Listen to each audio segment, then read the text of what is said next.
Hello बच्चों, आज हम करने जा रहे हैं क्लास फिफ्थ का chapter 10 that is motion and measurement of distances part 3। तो बच्चों, अभी तक हमने डिस्टेंसेस के बारे में पढ़ा था कि कैसे पहले के लोग डिफरेंट व्हीकल्स का यूज़ करते थे एक जगह से दूसरी जगह जाने के लिए। और मोशन क्या होती है? Movement.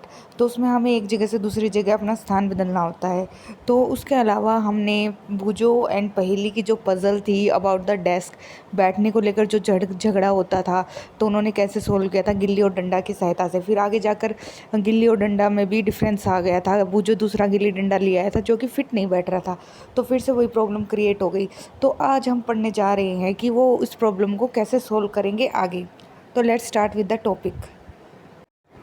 Hello, now when measured with the new set of gilli and danda, the desk length seems to be about 2 danda length and 1 gilli length with a small length still left out। अगर बात करें बच्चों, तो जैसे मैंने आपको बताया शुरू में, जो डेस्क था उसको मापने के लिए वो जो गिल्ली और डंडा लाया, तो गिल्ली एक तरफ से डंडा और एक तरफ से गिल्ली प्रॉपर आ गए थे, प्रॉपर डिस्टेंस कवर कर लिया था, तो जो हाफ भाग मेजर कर लिया था। लेकिन फिर वह क्या लेकर आया? अगले दिन दूसरा गिल्ली डंडा ले आया।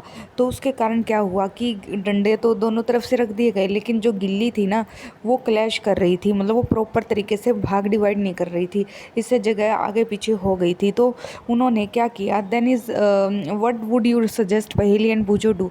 तो आप उसको क्या सजेस्ट करोगे कि कैसे वो मेजर मापे उसकी लेंथ को, डेस्क की लेंथ को, ताकि उनके बीच फाइट ना हो? Can they use a cricket wicket and bails to measure the length, और do you think that has might create the similar problem? क्या आप उन्हें सजेस्ट करेंगे क्रिकेट की विकेट लाना या फिर बेल? तो आप क्या इन चीज़ों के साथ फिर से वही प्रॉब्लम क्रिएट होगी? तो ऑब्वियस है बच्चों, वो क्रिएट होगी, क्योंकि इनका जो माप होता है वो आगे पीछे होगा।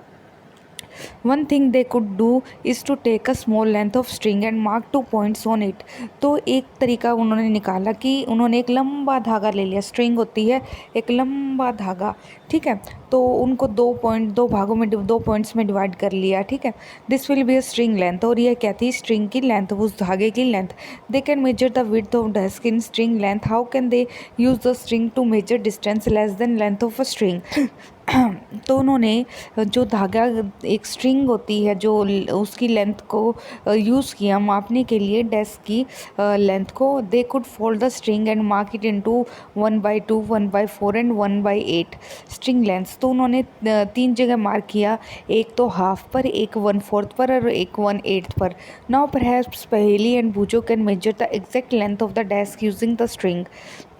तो अब वो प्रॉपर तरीके से स्ट्रिंग की सहायता से क्या कर सकते थे? एक अपने डेस्क को माप सकते थे। तो स्ट्रिंग में भी वायर भी हो सकती है, पतली एक वायर, और एक धागा भी हो सकता है। तो you would say that they should use the scale in their geometry box and solve their problems. Yes of course. लेकिन आप कहोगे कि पहले तो तुम भाई, उनके बॉक्स में क्या होगा? उनके बॉक्स में एक स्केल ज़रूर होगा, क्योंकि जितने भी स्टूडेंट्स होते हैं उनके ज्योमेट्री बॉक्स में स्केल ज़रूर होता है। इस तरह वह माप कर अपनी प्रॉब्लम सॉल्व कर सकते हैं। लेकिन वह तरीका बहुत ही ज़्यादा, अगर देखा जाए, एक छोटा सा स्केल उसको मापने में बहुत ही, अगर हम देखें तो दिक्कत आएगी। तो ऐसे इस चीज़ को रोकने के लिए, मतलब कि इस चीज़ को ईजी बनाने के लिए यूज़ किया गया है स्ट्रिंग ऑफ वायर या फिर thread. Boojho has been reading about the way people use to measure distances before such standard scale were made, and he has been trying to follow different method of measuring distances। तो बच्चों, अगर आपने देखा हो कि पुराने ज़माने में लोग इंच टेप का यूज़ नहीं करते थे, वो एक कपड़े का इंच टेप बनाते थे, मतलब कपड़े को ही मेजरिंग के लिए यूज़ करते थे। इवन आज भी कई जो टेलर्स हैं जो पुराने ज़माने से रिलेट करते हैं, वो आज के ज़माने का इंच टेप यूज़ करने के बजाय खुद का ही एक स्केल बनाए हुए होते हैं, और उससे बहुत अच्छे से यूज़ करते हैं। there are so many occasions when we come across a need to measure length and distances। तो हमारी रोज़मर्रा की ज़िंदगी में बहुत से ऐसा मौके आते हैं जब हमें किसी चीज़ को मापना पड़ता है। तो the tailor needs to measure the length of cloth to know if it is enough to stitch a kurta. तो अगर मैंने जैसे आपको पहले बताया था कि अगर आप जो कपड़े पहनते हैं, तो वो टेलर इतने अच्छे से कैसे सिल पाता है कि अगर आपका माप अच्छा लिया होगा तो जो कपड़ा है वो भी बहुत अच्छे से टेलर ने सिला होगा। अगर आपका माप ही गलत लिया होगा तो आपका जो कपड़ा है वो ख़राब हो जाता है। इसीलिए टेलर आपका माप 1 inch tape, proper inch tape के साथ लेता है और स्टिच मतलब और कुर्ते को सिलता है। A carpenter needs to measure the height and width of cupboard to know how much wood he would need to make its door. मान लो कि आपने घर बनाया और घर में दरवाजे लगाने हैं, तो आपने खुद भी ऑब्जर्व किया होगा, जो कारपेंटर होता है, बढ़ई होता है, जो लकड़ी का काम करता है, वो अपने साथ 1 इंच टेप लाता है और इस तरह से जो आपके दरवाजे की हाइट और विड्थ होती है उसको मापता है, ताकि प्रॉपर तरीके से दरवाज़ा बना के ला सके। अगर वो इसे मापेगा नहीं और अप्रोक्सीमेटली लेकर जाएगा, तो जो दरवाज़ा है वो बिल्कुल भी फिट नहीं होगा फ्रेम के अंदर। The farmer needs to know the length and breadth of the area of his land to know how much seed he can sow and how much water would be needed for his crops. अगर एक किसान की बात की जाए, अगर उसे अपने धरती का माप ही नहीं पता होगा कि उसे कितना बीघा ज़मीन है, उसकी लेंथ नहीं पता होगी अपने जो ज़मीन की, और ना चौड़ाई का पता होगा, तो उसे ये नहीं पता होगा कि कितने अमाउंट में सीड्स लाने चाहिए। फॉर एग्ज़ाम्पल, अगर उसकी खेत में 2 बोरी सीड लगते हैं, तो और वो 4 बोरी ले आए, तो उससे क्या होगा, उसका नुकसान होगा, मुनाफा होगा, नुकसान होगा। अगर उसे प्रॉपर अपने खेत की लंबाई और चौड़ाई का पता होगा, तो वो प्रॉपर मात्रा में पानी भी दे पाएगा और प्रॉपर मात्रा में सीड्स भी बो पाएगा। इस तरह से जो उसकी खेती होगी वो बहुत ही अच्छी होगी। अगर वो ज़्यादा सीड बो देता है या फिर कम सीड बोता है तो भी उसको नुकसान है। अगर वो ज़्यादा पानी या कम पानी दे देता है तो भी उसको नुकसान है। तो एक प्रॉपर मात्रा का पता होना चाहिए। Suppose you are asked how tall you are, तो आपसे पूछा जाए कि आप कितने लंबे हो। You want to tell the length of straight line from the top of your head to the heel of your feet. तो आप क्या करते हो, आप सीधे खड़े हो जाते हो और एक धागा या फिर इंच टेप लेते हो और अपने फीट मतलब पैर के अंगूठे के नीचे इंच टेप को लगाकर और उसको ऊपर सिर तक लेकर आते हो और वहाँ पर निशान लगाते हो।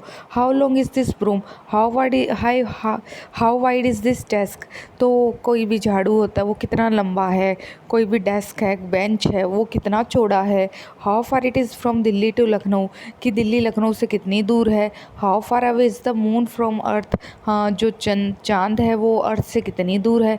देखो, दूरी का तो हमें पता होना चाहिए, तभी हमें पता लगेगा कि वो हमारे पास है या दूर है, कितनी दूर है। All these questions have one thing in common, they all concern distances between two places। तो सभी में क्या कॉमन है कि सभी में हम डिस्टेंस के बारे में बात कर रहे हैं, हम दूरी के बारे में बात कर रहे हैं। The two places may be close enough like the two ends of a table or they may be far apart like Jammu and Kanyakumari. तो आपको पता है कि जैसे ये टेबल है, टेबल का ये सिरा और ये सिरा अगर देखा जाए तो इनके बीच का डिस्टेंस कम है। और अगर हम बात करें जम्मू कश्मीर की, अगर आपने मैप पढ़ा हो तो जम्मू कश्मीर होता है जो अपने मैप के बिल्कुल इस साइड है और कन्याकुमारी बिल्कुल इस साइड है, तो बिल्कुल साउथ में है और जम्मू नॉर्थ में है। तो इस तरह से कितना ज़्यादा दूरी हो जाती है एक प्लेस से दूसरे प्लेस में। तो let us to do few measurement to see what exactly we need to do when we measure distances और लेंथ। तो अब हम पढ़ेंगे कि ये प्रॉब्लम हमें ना आए, उसके लिए हमें जो माप होता है वो किस तरीके से लेना चाहिए ताकि हम एग्जैक्ट तरीके से डिस्टेंसेस की लेंथ्स को जान पाएँ। तो बच्चों, सब मेजरमेंट्स को हम नेक्स्ट लेक्चर में लेंगे। आज के लिए इतना ही, धन्यवाद।